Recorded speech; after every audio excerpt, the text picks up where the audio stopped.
Hey YouTube, it's your girl Yona Marie, and today I want to go over some tips to help you avoid throat aches and irritation after you're done singing. Yona Marie music, create with me.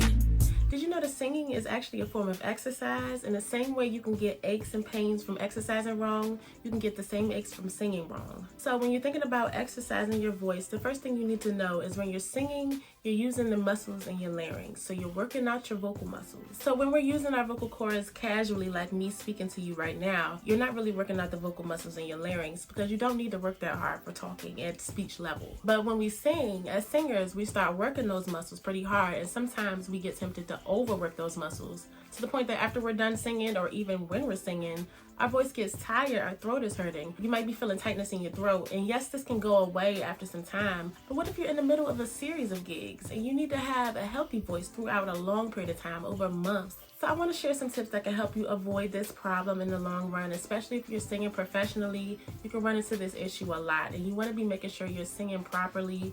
You're not putting too much wear and tear on the muscles in your larynx, and you're at your most optimal self after your performance for the next thing you have lined up. Tip number one is stop straining to hit certain notes. First things first, if you're trying to hit notes that's just out of your range, just stop. Change the key, change the actual line of the melody to a lower note that can fit in the harmony. Stop trying to overextend your voice. If you're an alto, you're trying to hit soprano notes. If you're a bass and you're really trying to screech to hit some tenor notes, I'm telling you, it's not worth it on your voice in the long run. But sometimes you do actually have those notes in your range. You just need to practice your approach to these notes. So to stop straining, you need to focus on three things: better breathing, better posture, and a more relaxed state. When you have better breath support, you're more prepared to hit a note and actually sustain it without losing breath and straining to keep that note coming out. And on top of good breath support, you need to make sure you're practicing good posture to hit these notes, because good posture will help open up the muscles in your larynx, and the muscles in your throat and your jaw will be at a proper place.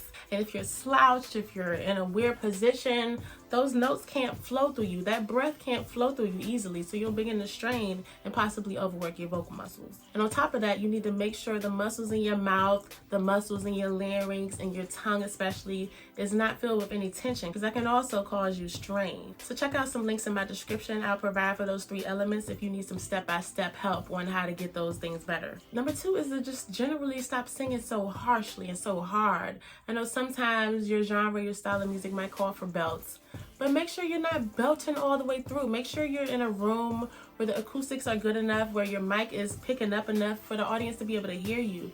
Like, don't be in a position where you're straining, you don't have a mic. If you're in a genre like musical theater or gospel where it calls for belts a lot, try doing vocal mixes. A lot of times, people in the audience are not going to be able to tell the difference if you're doing a vocal mix or a hardcore belt. Save your voice, because belting all the time is not going to be good for the muscles in your larynx or your vocal cords. Again, like I said before, consider bringing down the key. If you're singing something that's really high, even though it's in your range, you're belting that really hard, and if you just brought it down a couple notes in your different register, it'll be more comfortable for you to do a mix maybe. Another tip is to stop singing without proper lubrication. So if you're a singer, you probably already know that water should be a huge part of your daily diet, and it's not just about drinking water right before a performance. You need to make sure that you're properly hydrated hours before a singing performance. And also know that it's good to drink lukewarm water. It's not good to drink cold water, because cold stuff hitting your throat can actually cause it to tense up. If you're not trying to drink water, make sure you're drinking a tea that's not caffeinated, because caffeine can dry out your voice.